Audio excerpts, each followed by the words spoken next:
Hey, what's up guys? JayzTwoCents here, and if you remember just the other day, I did a video talking about static pressure versus airflow when it comes to fans, and naturally you guys asked, hey, do more videos please about how to do case fans and things like that. So naturally the next video in this little series was a no-brainer. We're gonna talk about gunner optics.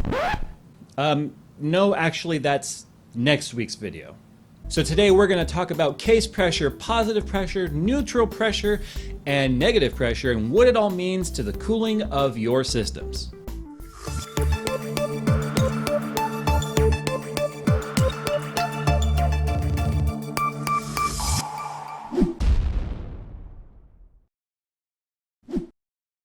So yeah, today we're going to try and bring you caseflow 101 when it comes to air cooling, water cooling, and what it means to have different types of pressures in your case. Now for this video today, I am using the Cooler Master Cosmos SE.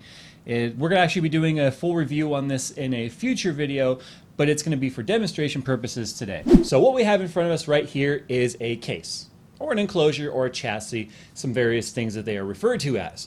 But this is where all the parts of your computer go in. If you guys didn't know that, you might want to go back a little bit and start more at the basics. But this is a computer case. Now the chassis serves two purposes. It is to A, house all of your computer parts, and B, it is to create a cooling environment.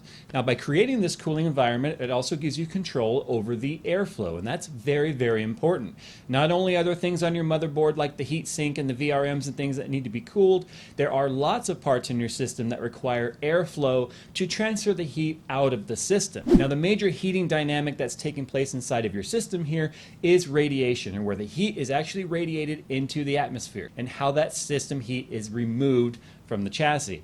Now the three different types of chassis environments that you can create here are a positive environment, and by that I mean it tells your computer it's doing a good job and to keep going, and it's very, very supportive and positive. There's a neutral environment where they're basically everything is like, hey, you know, you're doing your best, but keep trying harder. And then there's a negative environment where basically it just tells you, hey, you're a piece of crap. I probably took the analogies a little too far.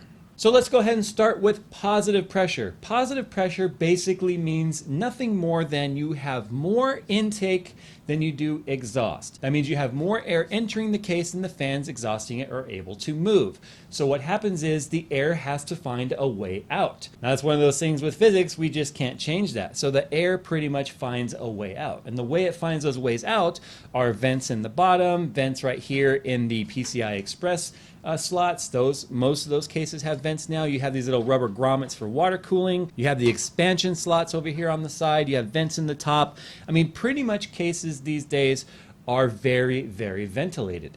Now you also have neutral pressure, which means you have an equal amount of air coming in as you do going out. So you don't actually create any pressure, positive or negative. Now negative, as you may have guessed by this point, is where you have more air being exhausted that is being taken in. So if scientists were right and every action has an opposite and equal reaction, that means if we have more air being exhausted, that means all of our vents become intakes. The exhaust fans have to pull the air from somewhere, and if the intake fans are not feeding the case, that means the air is making its way in through all of these vents. Now, why do we care about this as PC builders? Well, guys, it really comes down to two things. One, temperature control. If you can get more cool air entering the case, especially in a water-cooled system, you're going to have a much better cooling environment where you have more cool air entering, and more cool air means more density for the cool air to be able to absorb the heat, or actually the heat to transfer to the cold air. Remember, it goes from hot to cold, and then that air being exhausted through the vents and the fans. And that other thing being dust control. So if you ask me, dust control is probably the most important reason, at least in my opinion, why anyone should care about positive, neutral, or negative. Warning guys, I'm about to bust a myth right now. We're gonna keep it really, really real. Positive pressure only reduces dust if all of your intake fans are filtered. Let me repeat that. Positive pressure only reduces dust if all of your intake fans are filtered. If you don't have filters on your fans, the dust is just going to come right in through the fan. You're not going to actually have any dust control whatsoever. But with that said, it actually becomes very difficult to create a positive pressure environment when you have intake fan filters, because they tend to be pretty damn restrictive. Now let's talk about ways that you can actually create a positive pressure environment. Positive pressure is what I recommend. It's by having higher RPM or higher static pressure fans in the front than you do in the exhaust. Remember guys, more air in, less air out equals positive pressure. All of the ventilations no longer become little suck magnets for bringing dust into your system, because most of the time that's where dust is going to make its way in. I cannot think of a single scenario where negative pressure is actually desired. In fact, negative pressure tends to pull air in from the sides, and it actually creates a situation where if you're running water cooling or a radiator, because of the added resistance, the air is going to find the travel of least resistance, which is going to be through the open exhaust fans. Now, air is going to travel through your radiator, but trust me, positive pressure is where you want to be. Neutral pressure is actually very, very difficult to achieve on cases these days, because as you can see, the Cooler Master Cosmos SE has a whole lot of restriction on the front here. In fact, we do have two 120 millimeter intake fans, but you can see the top half of this fan is being blocked by this hot swap drive right here, or cover, I guess I should say. And right behind those, as you can see, is the drive cages immediately. So these fans are going to be very unlikely to be able to have the air reach all the way through to the exhaust fans. In a case like this, if you were air cooling, I would actually recommend that you take the top fans and instead of having these be an exhaust, maybe turn them into an intake, so it's blowing cold air right onto your heat sink, and then you have your exhaust fan exhausting as much air as it can. In this case, it would create a positive pressure environment. Now guys, it may sound like I threw an awful lot of information at you.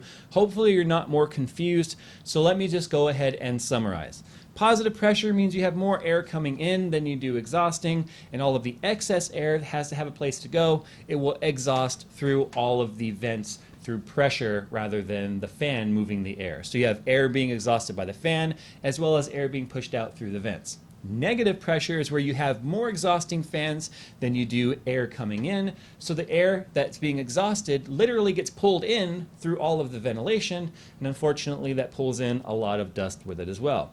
Neutral pressure, it's very, very unlikely you're ever going to be dealing with neutral pressure. In fact, a perfect example of neutral pressure would be this right here. The side case is open, you have neutral pressure, which means all the air on the cooling components like the heat sinks, like all of these, like the passive heat sinks found on motherboards and Southbridge, Northbridge, and AMD, things like that, are actually not getting cold because there's no air moving over them. So opening the side of the case like this would actually create a neutral environment, which is not good either. You have to have some sort of airflow. So guys, I hope this has given you some clarification. I mean, if it didn't, I sincerely apologize. Maybe I'll try and do another future video where I actually show, maybe through smoke, how the air moves. I don't have a smoke machine.